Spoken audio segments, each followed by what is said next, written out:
السلام علیکم ورحمۃ اللہ وبرکاتہ۔ آج میں آپ کو آقا دو عالم صلی اللہ علیہ وسلم کے حسن کے بارے میں بتاؤں گی۔ ایک حدیث میں آیا ہے کہ قد مبارکہ حضرت صلی اللہ علیہ وسلم کا درمیانہ تھا، گندمی رنگ تھا، کشادہ پیشانی اور دونوں آنکھوں کی بھویں پتلی باریک تھیں اور بیچ میں تھوڑا سا فاصلہ تھا۔ دونوں درمیانی بھویں کے ایک رگ تھی جو صلی اللہ علیہ وسلم کبھی غصے میں آتے تو وہ پھول جاتی، اور ناک مبارک آپ کی دراز اور اونچی تھی اور اس کے اوپر ایک نور چمکتا تھا، اور چہرہ مبارک آپ کا ملائم اور برابر تھا، اور دہن مبارک کشادہ تھا، اور دانت مبارک آپ کے روشن اور صاف تھے، اور اوپر کے دونوں دانتوں کے درمیان تھوڑا سا شگاف تھا اور ریش، اور سر مبارک میں تقریباً 20 سفید بال تھے، اور بال آپ کے پیچیدہ تھے، سیدھے نہ تھے، اور شکن بالوں کی میانہ تھی، اور چہرہ مبارک آپ کا مانند 14ویں رات کے چاند کی طرح تھا، اور دونوں موڈھوں کے درمیان پارا گوشت ماندے بیضا کبوتر کے تھا، اور اس میں نقش رنگ برنگ کے تھے۔ ایک روایت میں ہے کہ وہی مہر نبوت تھی اور محمد صلی اللہ علیہ وسلم اس پر لکھا ہوا تھا، اور بعد وفات صلی اللہ علیہ وسلم کے وہ مہر نبوت اٹھا لی اللہ تعالیٰ نے، اور سینہ مبارک کشادہ تھا، آپ کی چھاتی سے ناف تک ایک خط باریک سا تھا، اور بازو اور مونڈے اور چھاتی پر بال نہ تھے، اور ہڈی مونڈے کی اور گھٹنے کی اور زانوں کی موٹی تھی، اور ہر دو بندوبست اور ہر دو کف دست و پا پر گوشت نرم تھا، اور جسم مبارک نورانی پاکیزہ تھا، اور جب خاموش بیٹھے ہوتے تو ایک ہیبت اور شکوہ بشرا پر ظاہر ہوتا، اور جس وقت بات کرتے نزاکت اور لطافت معلوم ہوتی۔ جو شخص آپ کو دور سے دیکھتا وہ جمال اور تازگی پاتا، اور جو نزدیک آ کر مشاہدہ کرتا ملاحت اور شیرینی حاصل ہوتی۔ آپ صلی اللہ علیہ وسلم کبھی بھی بھوک پیاس کے شکوے منہ پر نہ لائے، بلکہ جب کبھی بھی بھوکے پیاس سے زیادہ ہوتے تو زمزم کے پانی سے قناعت فرماتے، اور جو چیز آپ کے پیچھے پردے میں ہوتی وہ چیز مثل سامنے کے نظر آتی۔ یہ آپ کے موضع اللہ تعالیٰ نے عنایت فرمایا تھا، اور شب تاریک میں ماند روز روشن کے دیکھتے تھے، اور صلی اللہ علیہ وسلم کے لعاب دہن مبارک سے آب شور شیریں ہو جاتا تھا، اور اگر کوئی بچہ اس لعاب کو چاٹ لیتا تو تمام دن اس کے دودھ پینے کی حاجت نہ رہتی، اور بغل مبارک سے آب شور شیریں ہو جاتا، اور اگر کوئی طفل اس کو چاٹ لیتا تو تمام دن اس کو دودھ پینے کی حاجت نہ ہوتی، اور بغل مبارک میں آپ کے بال نہ تھے، اور سایہ جسم مبارک کا زمین پر نہ پڑتا تھا، اور آپ صلی اللہ علیہ وسلم کی آواز دور ہی سے بات سن لیتے تھے، اور جب سوتے آنکھ ظاہر میں آپ کی غنودہ اور چشم باطن کشودہ انتظار وحی رہتا تھا، اور آپ کے جسم مبارک میں بوئے مشک اور عنبر کی خوشبو تھی، یہاں تک کہ اگر کوچہ بازار میں تشریف لے جاتے تو لوگ معلوم کرتے کہ آپ صلی اللہ علیہ وسلم یہاں تشریف لائے ہیں، اور جب جائے ضرور کو جاتے تو نشان غائط بول کو کبھی بھی نہ دیکھا تھا، کیونکہ زمین کو حکم تھا کہ وہ فوراً اپنے اندر فرو کر لے، اس وجہ سے نشان لوگوں کو نظر نہ آتا اور بوئے عطر اس سے نکلتی۔ اور حضرت صلی اللہ علیہ وسلم جب پیدا ہوئے تو تمام نجاست سے آپ کا بدن بالکل صاف تھا، اور آپ قدرت کی مختون پیدا ہوئے تھے، یعنی آپ کے ختنے ہوئے تھے، اور گہوارے میں بات کرتے تھے، چاند کی طرف نظر کرتے تو چاند بھی متوجہ ہو جاتا، آپ صلی اللہ علیہ وسلم سے باتیں کرتا،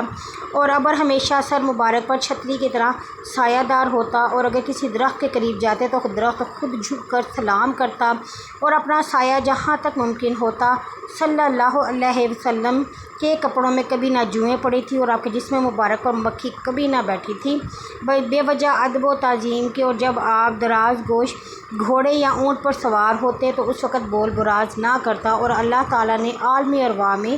ساری مخلوق کو پیدا کر کے فرمایا الست بربکم، کیا میں نہیں ہوں تمہارا پروردگار، اے محمد صلی اللہ علیہ وسلم۔ اس پر آپ صلی اللہ علیہ وسلم نے کہا، اور تمام مخلوق نے بھی کہا، یعنی تو پروردگار میرا ہے، اور شب معراج میں براق پر سوار ہو کر آسمان پر جانا، کعبے کو سین کے نزدیک اور دیدار الہی سے مشرف ہونا، یہ تمام خصوصیات کسی اور نبی کو حاصل نہیں ہوئیں۔ غصہ و خوشنودی آپ صلی اللہ علیہ وسلم کے مطابق احکام قرآن مجید کی تھی، اور چہرہ مبارک آپ کا حشاش بشاش رہتا، اور جس امر میں رضائے الہی نہ ہوتی اس میں غفلت نہ برتتے، شجاعت سخاوت میں سب سے پہلے تھے، ایسی کہ کوئی سائل آپ کے دروازے سے خالی نہ جاتا، اور اگر موجود نہ ہوتا تو عذر خواہی کر کے اس کا دل خوش کرتے اور بہت جلدی نہ فرماتے، تأمل و غور و فکر کے بعد بیان فرماتے، غریب یا جاہل مسائل دین پوچھنے میں سخن درست کرتے تو آپ صبر فرماتے اور اس کو کسی طرح سے ناخوش نہ ہونے دیتے۔ الغرض صلی اللہ علیہ وسلم کا خلق عظیم تھا، جو کوئی بھی آپ کے پاس بیٹھا وہ ہمیشہ خوش ہوا، آپ نے ہمیشہ وعدہ پورا کیا، بردباری کی اور تمام دنیا سے محبت کی، اور کوئی بھی ایسا نہ تھا جس کو آپ کے ہاتھ سے کوئی تکلیف پہنچی ہو، اور آپ ہر ایک کی عیادت کرتے تھے، اور اگر کوئی مر جاتا تو آپ انا للہ و انا الیہ راجعون پڑھتے اور نماز جنازہ پڑھ کر اس کے لیے دعائے مغفرت کرتے، اور جو پیچھے رہ جاتے ان سے تعزیت کرتے، ہمسایوں کی خبر گیری کرتے، کسی مومن مسلمان سے ملاقات ہوتی تو السلام علیکم کہتے، اور اگر کوئی معاملات میں معذرت ہوتی تو معذرت کر لیتے، کوئی مہمان آتا تو عزیز دوست اس کو رکھتے اور ان کو کھانا کھلاتے، اور وہ مہمان جب تک سوار نہ ہوتا یا پیدل ہوتا تو وہ جب تک نہ چلا جاتا آپ اس کے لیے تیار رہتے اور ان کے ساتھ بڑی محبت کے ساتھ پیش آتے۔ آپ تمام اصحابوں کے ساتھ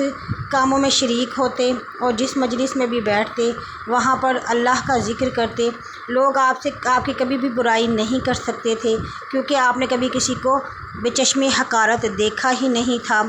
اور آپ اکثر اوقات کعبے کی طرف منہ کر کے نماز کے لیے بیٹھتے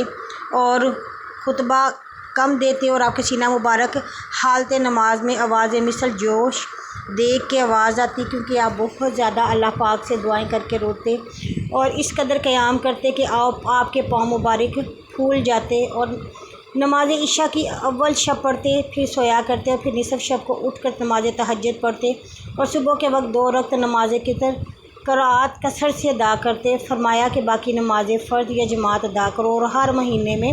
روز 2 شنبہ اور 5 شنبہ اور جمعہ کو عاشوراء شعبان میں روزے رکھتے، اور حیا شرم آپ میں اتنی زیادہ تھی کہ کبھی کبھی خوش طبعی بھی فرماتے مگر سوائے سخن راز کے نہیں بولتے تھے۔ ایک مرتبہ نبی صلی اللہ علیہ وسلم کے پاس ایک آدمی آیا، کہا یا رسول اللہ صلی اللہ علیہ وسلم ہم کو کسی جانور پر سوار کروائیے۔ یہ بات سن کر آپ نے فرمایا بچہ ناکہ پر سوار کراؤں گا۔ اس نے کہا